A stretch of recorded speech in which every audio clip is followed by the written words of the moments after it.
Hey, this is Josh with Budget Mechanic. If the check engine light has come on in your car, don't freak out. It may not be that big of a deal. Here's everything you need to know about that light. A lot of times I get requests to scan a check engine light and I get in the car and it's not actually the check engine light that's on, it's something else. So the first thing you want to do is make sure you're looking at the right light on your dash.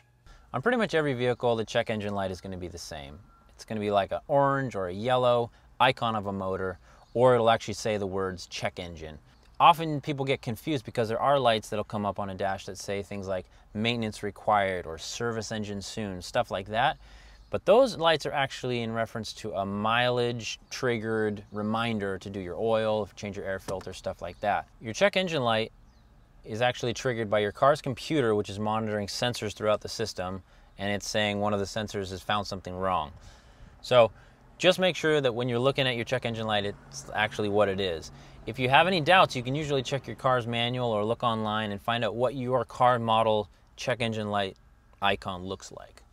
A really common question I get is it safe to drive my car if the check engine light is on? And the short answer is, it depends.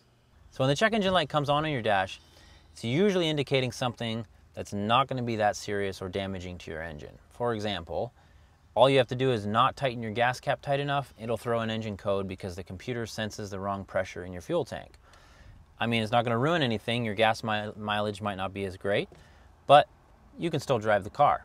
Now there will be times when the check engine light is indicating something a little bit more serious, but that light's going to be accompanied by other symptoms such as the car shaking or not starting properly, or you're seeing smoke or other lights on the dash. Those are going to be things you want to get checked out sooner than later. And just as a side note, if the check engine light is accompanied by a high temperature reading on your temperature gauge or the oil pressure light going on, you want to shut the car off immediately. So we've talked about what the check engine light is and if it's okay to drive with the engine light on, but we need to figure out why the light is on. Now to figure out why your check engine light is on, you need to read the codes. And in order to read the codes, you need a code reader. The good news is, if you don't have one of these, a lot of local auto parts stores will read your codes for free. So once you have those codes, you can begin diagnosing what's going on with your car.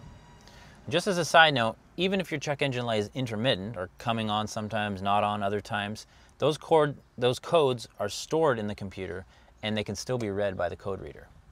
So once you've repaired the issue with your car, the check engine light may not automatically go off on its own. You're going to have to reset it. So before you turn the car on after doing your repair, you want to clear the engine codes so that you know if the repair worked or if the check engine light is going to come back on. There's two ways you can do this. You can use the code reader, or you can go under the hood, disconnect the negative terminal of the battery for like 10 minutes or more, which will reset the computer and turn the light off.